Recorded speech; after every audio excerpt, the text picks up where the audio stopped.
This woman was raised in a cave, you won't believe what she did to survive. The cry would ring out in the darkness, the sound of a jaguar outside of their home, a cave in the wilderness on the outskirts of the city. A young girl and her mother cowered in fear, hoping the predator would move on from the mouth of the cave. This was the life of Cristiana Maracuelo, a young Brazilian girl who faced incredible odds, yet somehow managed to rise above it all. Her story is shocking, amazing and inspiring. Cristiana was born in Diamantina, a mining town located in Minas Gerais, Brazil. 2 weeks after she was born, her mother fled with her in tow to live in a cave so they could be safe from her abusive brother. With her father not in the picture and no one to protect them, Cristiana's mother decided it was in their best interest to live off of the grid. For the next 5 years, the mother and daughter would struggle to survive in the wilderness. Living away from civilization brought about its fair share of challenges. There were jaguars prowling the mountains and food was tough to come by. It was a very hard time for Cristiana, but predatory cats were the least of her worries. While Cristiana and her mother did encounter jaguars often in the wilderness, there were other dangers as well. Venomous snakes, spiders, and scorpions were common, she said. I would wake up in the night to swat away giant, poisonous centipedes crawling over my body. According to Cristiana, their daily life was one of struggle and uncertainty. Food was scarce, and they were constantly having to hunt for protein like rabbits and wild birds. I gained confidence from hunting and scavenging and still recall my immense pride when I claimed my first bird, which we grilled over our tiny fire pit. It made a good meal with fruit, berries, and nuts. Unfortunately, living off of the land did not provide all of the essentials that Cristiana and her mother needed to survive.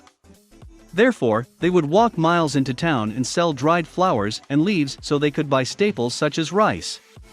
Recalling the long walks, Christian told the New York Times that on some days she would beg her mother to stay home, but it would usually fall on deaf ears. Even though living in the wild came with a very distinct set of hardships, Cristiana wouldn't trade her childhood in the wilderness for a normal life. We came close to starvation, but I often look on those years as my best years, she revealed. My mother always had time for me, and I got all her love. We chatted for hours, taking in the beauty of the wilderness, feet dangling over the mouth of the cave. The colors, sights and sounds were magical. And magical is an understatement. The land surrounding Diamantina is known for its quartz-filled mountains, blooming orchids and stunning forests that dot the river banks. For nature lovers, the area is pure paradise despite the dangers associated with it. Eventually, Cristiana and her mother were forced to abandon their cave and the wilderness they called home. Driven out by the wild animals, as well as the landowners, her mother knew it was time to move on and begin the next chapter in their lives. The duo moved to the city of São Paulo, which is located in southeastern Brazil. Considered to be one of the most heavily populated cities in the world, poverty is sky high in the city. Due to a lack of funds, Cristiana and her mother would end up living in the slums and begging on the streets. Left alone for most of the day, Cristiana spent her time wandering the streets, avoiding the police and making new friends. She eventually grew close to another street child named Camille. They soon became best friends and spent every single day together. We shared all the food we found equally between us.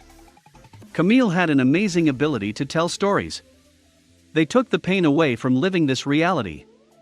At least for a while. Then one night before Cristiana's 7th birthday, she was captured along with Camille by the military police. In the chaos of it all, Cristiana managed to escape and quickly maneuvered her way back to rescue Camille. Sadly, as she approached where her friend was held captive, she witnessed the little girl's execution, shot in the head by the police. I lost my friend, my sister, that night. I also understood how little our lives were worth. Sadly, street child killings are somewhat of a norm in Brazil. In 2015, the United Nations accused the country's military police of conducting executions of children, and that widespread impunity allowed it to happen. According to the UN, the killings became more frequent as an effort to clear the streets before the 2016 Olympics. After Camille's murder, Cristiana knew she would have to go to any length to survive. She ended up in a fight with a street boy over a piece of flatbread she'd found. Starving and not willing to give it up without a fight, the two children began to hit each other over the bread. The little boy managed to wrestle the bread away from Christiana, but she immediately picked up a broken bottle and stabbed him in the stomach with it. "At first I felt nothing," Christiana admitted. "Then my hand got warm. Blood gushed from the wound.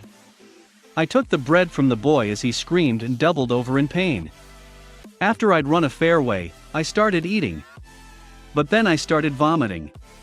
The realization of what I'd done hit me. Later, I heard the other kids in the neighborhood talking about a boy who had been found dead in the alley. It would be days later when Christiana's mother found her sleeping beneath the stairs of an abandoned building. Christiana poured her heart out to her mother, revealing the horrific moment she took another child's life. Instead of shame and blame, she told her to make her a promise. "Christiana, promise me something. Promise me that whatever happens in life, never stop walking." Months later, Christiana would end up in an orphanage along with her new brother Patrick. While their mother visited every Sunday, eventually the orphanage denied visitation. A year later, both Christiana and Patrick were adopted by a couple from Sweden. She was renamed Christina Rickardsson and set off to begin a new life in another country. In an interview with the New York Times, Christina revealed that her life in Vindeln, Sweden was nothing like living in Brazil. It was impeccably clean and there were no signs of poverty. While there was an initial culture shock, Christina quickly adapted to Sweden. "I learned Swedish and forgot Portuguese in a matter of months. After years of fighting for survival, I had hope for a future." Despite abandoning her roots and the life that came before, Christina was haunted by her past and would soon experience an identity crisis. She revealed that one day, she looked in the mirror and didn't know who she was. She needed to accept both Swedish Christina and Brazilian Christiana. Therefore, she traveled to Brazil to reunite with mother, who she learned had struggled with schizophrenia for most of her life. It was an eye-opening revelation. Today, Christina feels like she is the best of both of her identities. She now runs an orphanage dedicated to street kids, offering hope of a better life. Christina also wrote a book about her experiences and credits her mother the successful woman she has transformed into today. "She gave me the courage and the strength to keep walking forward through my life. It's amazing how if you don't let your past define you, you can soar past all the odds." Christina is living proof that your circumstances are only temporary. A true from rags to riches story, indeed.